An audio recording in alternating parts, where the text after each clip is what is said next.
அப்போது அடிப்படை உலக வாழ்க்கைக்கு எது தேவைன்னா மனசு சீராக வேணும்.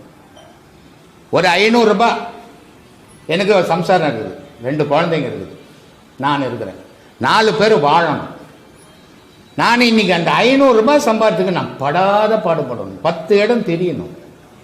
அந்த 500 ரூபாய் சம்பாரிச்சிட்டேன், அதை எடுத்துன்னு போய் என் மனைவி கிட்ட கொடுத்துட்டு 500 ரூபாய் வேணா எனக்கு காலையில் குளிக்கிறதுக்கு சுடு தண்ணி இருக்கும். காலையில் சாப்பிட ஒரு கடையை வீட்டில் சுடுனால 4 இட்லி வெளியே வேணாம் வாங்கி வந்து வச்சுருவாங்க.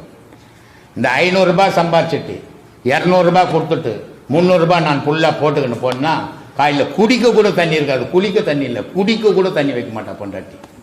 ஏன்னா நீ கொடுத்தா தான் வாழ்க்கை, நீ கொடுத்தா தான் அந்த குழந்தைய காப்பாற்ற முடியும். ஏன்னா நீ வெளியே போயிடுவேன், அந்த குழந்தை அந்த தாய்ங்களை தான் துன்புறுத்தும். அப்போ அது காசு அவசியம், அந்த காசு அவசியத்துக்கு நீ அவசியம் அங்கே. அப்போ நீ உழைக்கணும். நீ எங்கே போய் கடவுளை தேடினப்ப முடியாது. ஆனால் பேசலாம்.